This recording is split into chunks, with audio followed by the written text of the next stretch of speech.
chers téléspectateurs, je suis Danielle Yvon, directrice générale de CTRV, et aujourd'hui, nous avons en entrevue Mme Marie-Pierre Aubuchon. Bonjour Marie-Pierre. Tu me permets, je t'appelle Marie-Pierre? Absolument, bonjour Mme Yvon. Et on a su, parce qu'on a voulu l'annoncer un petit peu au début fin septembre, début octobre, que tu ne te représenterais pas à la mairie de l'Île-du-Pas. Et tu vas accepter très gentiment, avec beaucoup, on pourrait dire, de cœur, sans aucune appréhension, de venir nous parler de ton expérience, justement. On pourrait parler un petit peu de comment tu as vécu ça. Premièrement, une mairie, quand c'est une première fois, comment on vit ça quand on est jeune, parce que ça fait partie beaucoup des...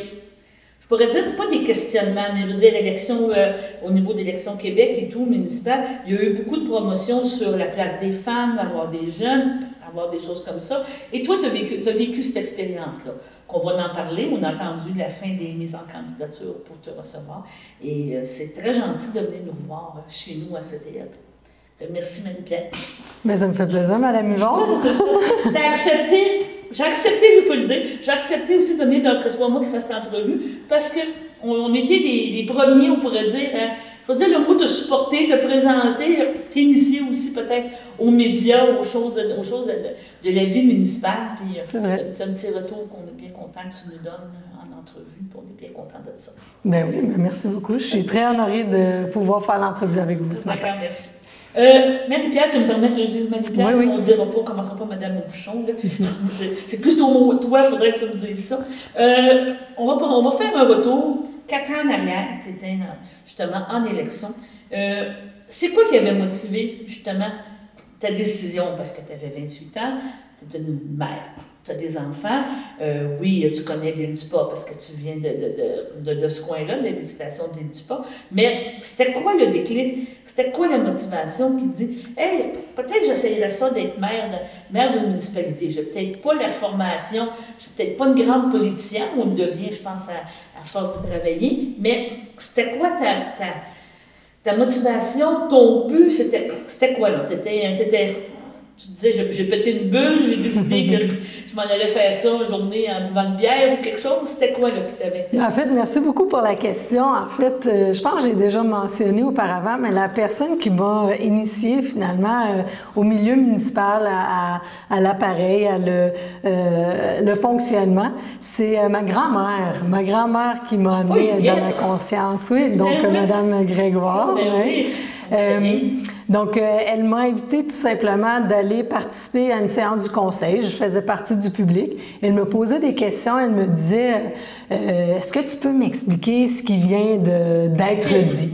Puis à ce moment-là, en fait, j'avais pas tout de suite les réponses non plus, mais en interrogeant donc les élus à cette époque-là sur les questions, je comprenais que finalement, c'était très accessible de devenir acteur de changement en étant élu autour de la table du conseil. Et finalement, cette intrigue-là, cet intérêt-là a été capté aussi par les membres du conseil du moment, du temps, puisqu'on s'approchait de la période d'élection en 2017. Et bon, on le sait, hein, vous l'avez nommé un petit peu, à travers le Québec, dans le fond, il y a plusieurs phénomènes là, par rapport à l'engagement social en tant qu'élu. Un, c'est la place des femmes. On sait qu'il y a très peu de femmes comparées aux hommes. Par exemple, même ici, durant mon mandat, je faisais partie des 3 femmes élues maires sur 15 dans la MRC. C'est pas beaucoup, là. Donc, c'est vraiment un grand écart. Et aussi les jeunes. Donc, à cet effet-là aussi, j'ai été élue, moi, à 28 ans. J'ai eu la chance de pouvoir faire cette expérience-là très jeune. Quand la norme, en fait, c'est des personnes retraitées, surtout là, auprès de la retraite, qui s'impliquent. Il faut quand même le dire. Exactement. Donc, le phénomène existe aussi dans notre localité précise, qui est la visitation de l'Île-du-Pas. Et en sachant cette dynamique-là, jumelée aussi avec le sentiment que ces postes-là ne sont pas accessibles à tout le monde. Tu sais, on ne va pas rapidement dire « ben oui, moi, je peux être un élu, conseiller, conseillère, maire, mairesse ». C'est rare qu'on se donne ce droit-là de penser « ben oui, ça pourrait être moi », tu sais. Fait que ça fait en sorte que, bon, il y a une certaine notoriété avec ces postes-là. On ne va pas rapidement aller chercher est-ce qu'il y aurait une place pour moi dans ça, dans un rôle comme celui-là. Donc, on reste un peu à l'écart et c'est ce qu'on voit à travers le Québec. Aujourd'hui, il y a 11-12 postes de maire qui ne sont pas comblés. Oui. Il y a 80 postes environ de conseillers aussi que personne ne s'est présenté. Chez nous, c'était la même chose. Tout le monde avait été élu par acclamation et il y avait même un poste de vide au sein des conseillers en 2017. Le seul poste en élection, c'était celui de maire, de mairesse. Donc, on voit là soit un désintérêt de la population. Après les 4 ans, moi, je peux dire, en ayant parlé à plusieurs gens qui œuvrent dans le domaine municipal, mais aussi à des citoyens qui pourraient être acteurs de changement de la même manière que moi, je l'ai observé, on n'a qu'à amener notre candidature.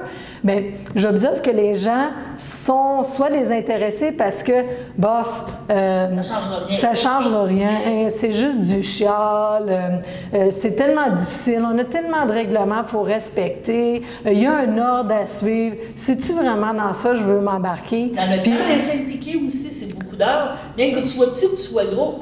Dans le temps, s'impliquer, probablement, c'est un aspect aussi, mais tu sais, moi, ce que j'essayais de sensibiliser autour de moi, c'était vraiment le contraire de la croyance populaire de c'est quoi d'être élu, que c'est pas accessible à tout le monde, que c'est réservé à une élite, que c'est réservé à des gens avec des connaissances spécifiques, parfois même un portefeuille spécifique, une notoriété spécifique, mais c'est pas vrai.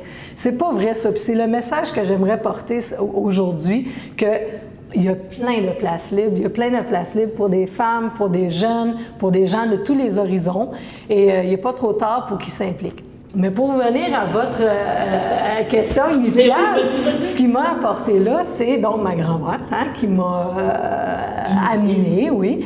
Et après, les gens qui allaient quitter leur poste en tant qu'élus après leur mandat en 2017 avaient un souci de relève. Et j'ai donc été approchée par des membres du conseil pour voir si ça pouvait m'intéresser de m'impliquer. Et à ce moment-là, j'ai vu une grande opportunité d'apprentissage, une grande opportunité aussi de faire partie de la communauté de l'île du Pas, puisque contrairement à ce que vous avez dit, je ne viens pas de l'île du Pas, c'est mon conjoint. Oui, donc tu sais, pour faire sa place, pour tu sais, faire un chez-soi dans l'endroit qui nous accueille, bien, quelle meilleure manière que de s'impliquer de manière sérieuse, rigoureuse, avec beaucoup d'énergie, puis en ralliant les gens. Donc, c'est ce qui m'a motivée à accepter le poste puis à débuter. Mais comment je pourrais dire, tu me dis, comment je peux dire ça, tu n'avais pas peur quand tu as dit je m'en vais là, est-ce que je vais être bonne, est-ce que je vais être compétente? Où tu te sentais, tu dis je vais être appuyée. Mettons qu'on met 2 termes en Oui. C'est une bonne réflexion. En fait, je crois que à tout moment, j'ai senti que j'allais faire de mon mieux. Puis, j'ai appris que quand on fait de notre mieux, c'est impossible de rater.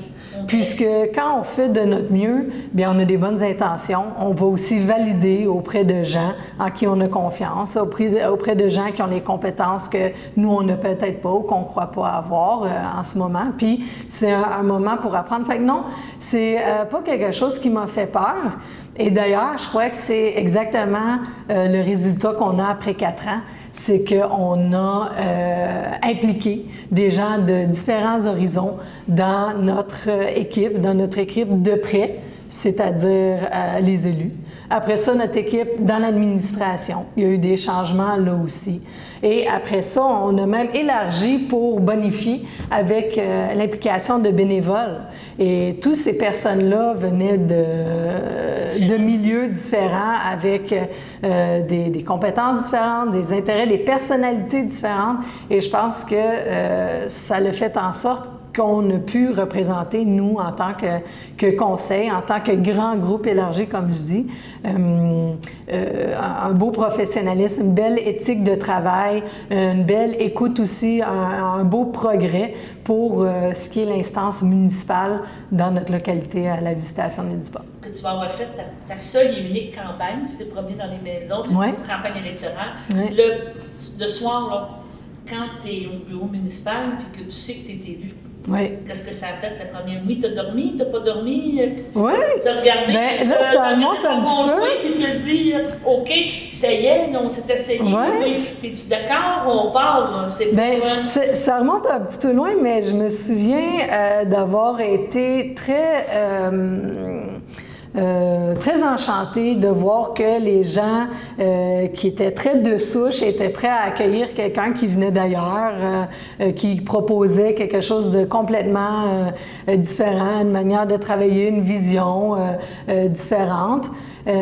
Ça m'a vraiment enchantée, mais j'ai tout de suite aussi ressenti la responsabilité du devoir de rendre la marchandise, d'être fidèle à ce que les gens me demandaient quand j'allais les rencontrer. Parce que l'idée, en commençant, en disant « faut que je rentre, qu'est-ce que j'ai promis ». Bien, je pense pas une pression, une motivation. Okay. Une motivation, puis je voulais surtout pas arriver là pour défendre mes idées à moi. Ce qui était important pour moi, c'est d'écouter ce que la population avait soulevé. J'avais même d'ailleurs fait une belle liste. J'avais pris beaucoup de temps à catégoriser, à mettre, bon, bien ça c'est similaire, ça c'est quelque chose qu'il faut pas oublier de défendre. Ça, c'est des valeurs importantes, mais il y a aussi ces valeurs-là, je les avais mis bien détaillées pour ne pas les oublier. Je les ai encore d'ailleurs. J'en ai fait de la présentation aux conseillers qui étaient élus à ce moment-là. Puis c'est vraiment à partir de cela qu'on a travaillé. Donc, les désirs des gens, les opinions que j'avais recueillies, qu'on a commencé à travailler et que je crois que le travail qu'on a fait repose vraiment sur ça, avec bien sûr une teinte de les valeurs qui sont importantes pour moi de défendre. Oui, c'est ça. Donc, tu arrives, on avance un petit peu dans le temps, et bon, tu reçois ta nomination officielle, la segmentation. Je cherchais le mot, excusez-moi.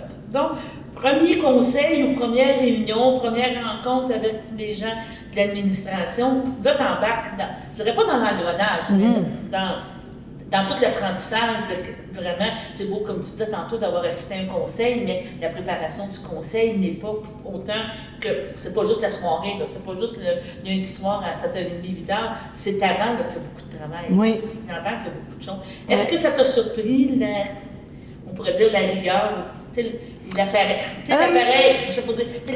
municipal? Oui. Encore là, tu me parlais tantôt des postes qui ne sont pas comblés présentement.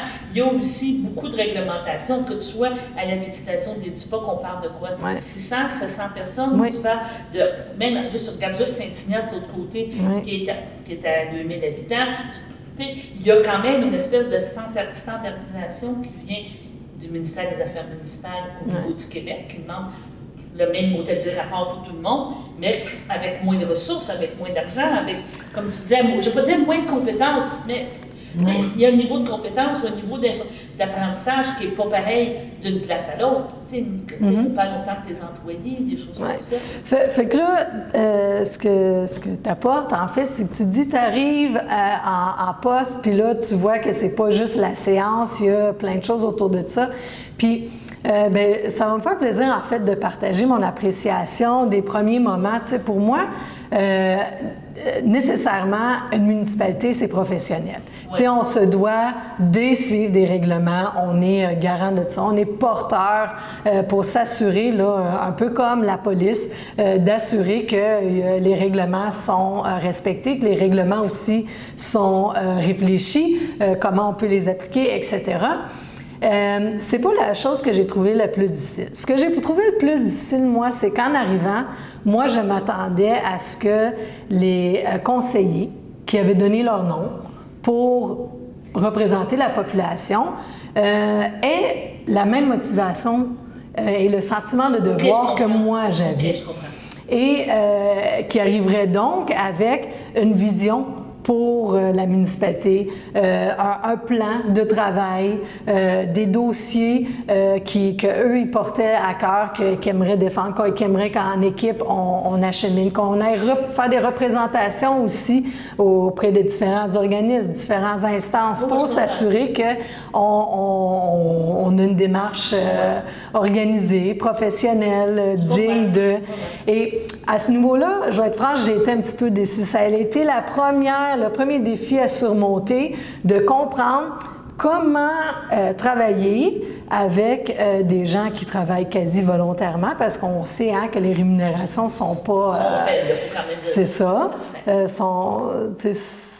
Ils ne représentent pas la réelle charge de travail non plus pour les conseillers. Il y a un travail à faire à ce niveau-là, je crois.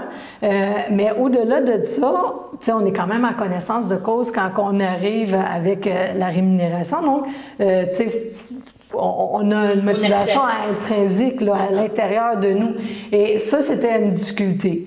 Après ça, tout ce qui a trait là, de la législation, par exemple, ça a été un apprentissage, mais qui se fait au fur et à mesure des projets. Bon, on a une vision X, on aimerait développer un projet dans une direction, mais qu'est-ce que ça prend? Puis là, c'est de travailler ensemble avec la direction générale. Il faut quand même que la direction générale soit bonne, soit forte pour donner l'information. Oui. Nous, on avait la chance de travailler avec quelqu'un que ça faisait plusieurs années qui était là, donc qui nous a amenés vers des bonnes pistes, qui m'a éclairé là, en tant que ressource qui était là le plus souvent, éclairé à quoi faire attention et comment travailler. Ça a été vraiment utile. Cependant, on s'est rapidement rendu compte en tant que groupe que notre municipalité était aussi assez fragile puisqu'on avait une direction générale. Oui. Et comme vous avez mentionné tantôt, c'est pas parce qu'on est une plus petite municipalité qu'on n'a pas autant de dossiers à régler de manière professionnelle. Je reviens avec ce mot-là, de manière adéquate, de manière digne d'une organisation qui est reconnue.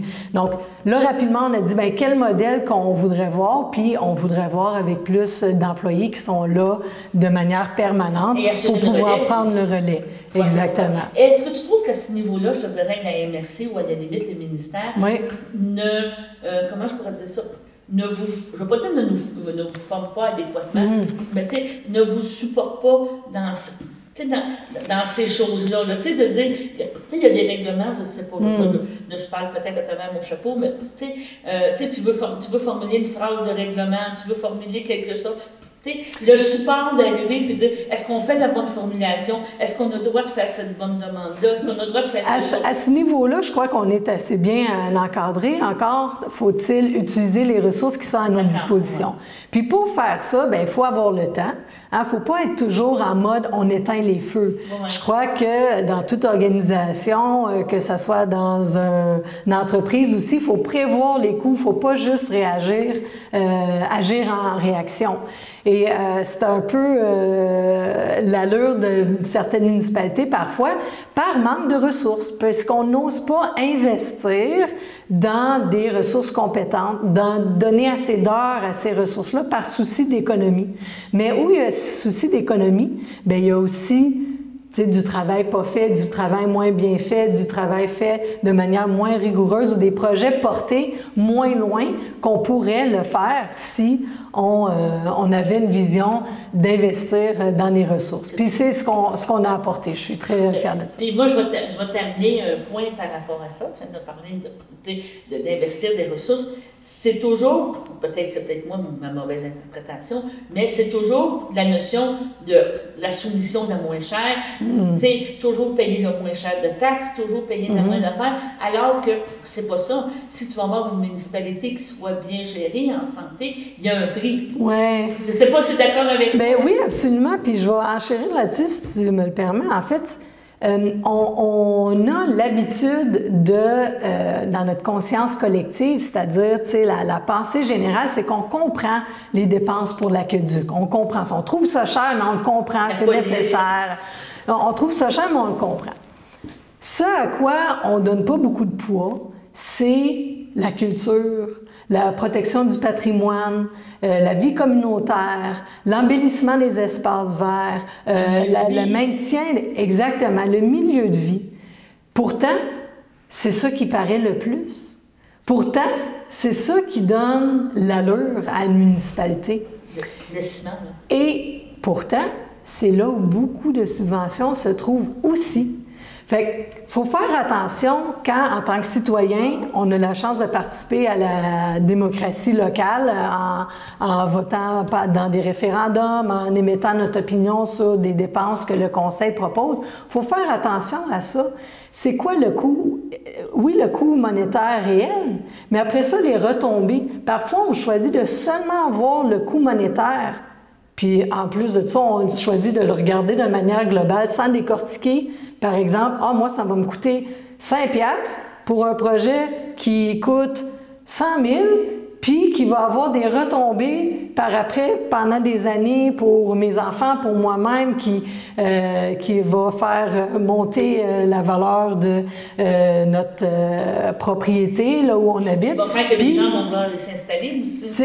Oui, mais au-delà de ça, on ne veut pas nécessairement juste créer un bel endroit pour que les autres veulent venir chez nous, mais pour nous, un endroit qui nous ressemble, où on retrouve nos valeurs, où on peut s'exprimer de manière libre au-delà du travail et de l'entretien de notre maison, tu sais. Fait que faut faire attention en tant que conseil de donner la place à ce genre de projet qui est souvent mis de côté, en second plan.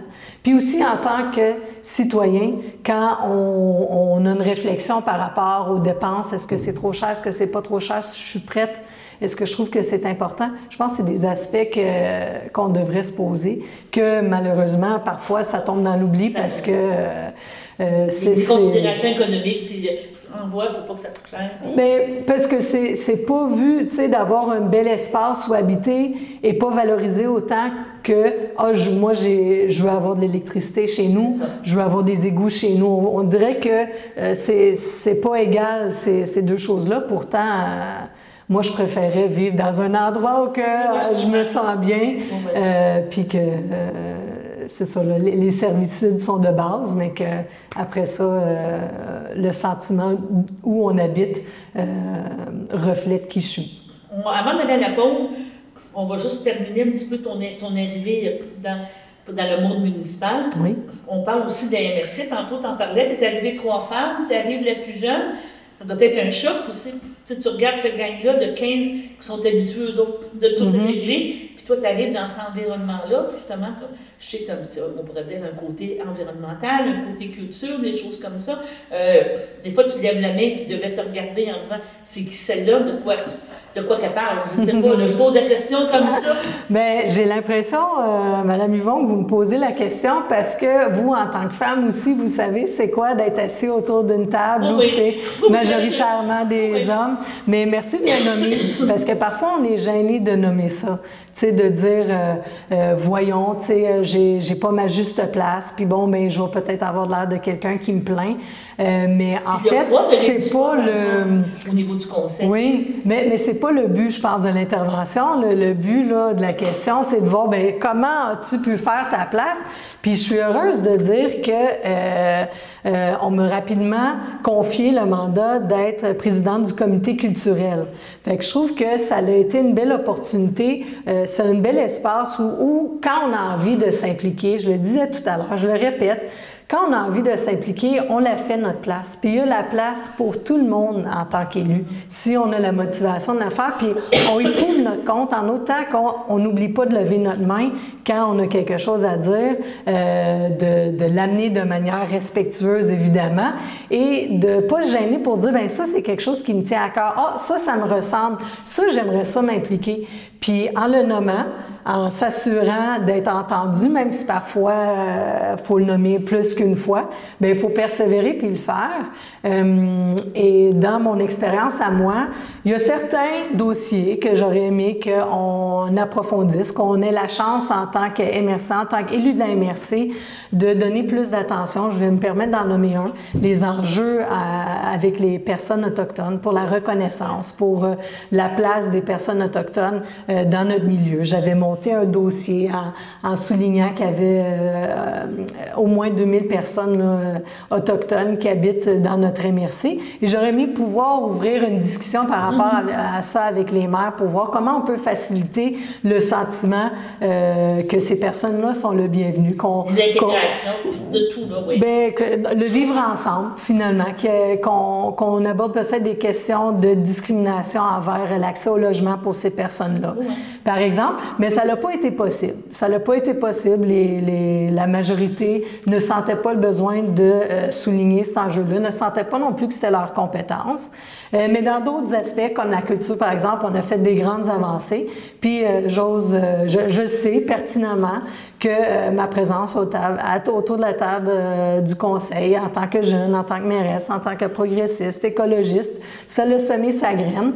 Et je pense que ça l'a aussi montré à la population que ben, si vous êtes jeune, vous êtes femme, vous êtes intéressé à participer à la vie municipale, bien, vous pouvez le faire.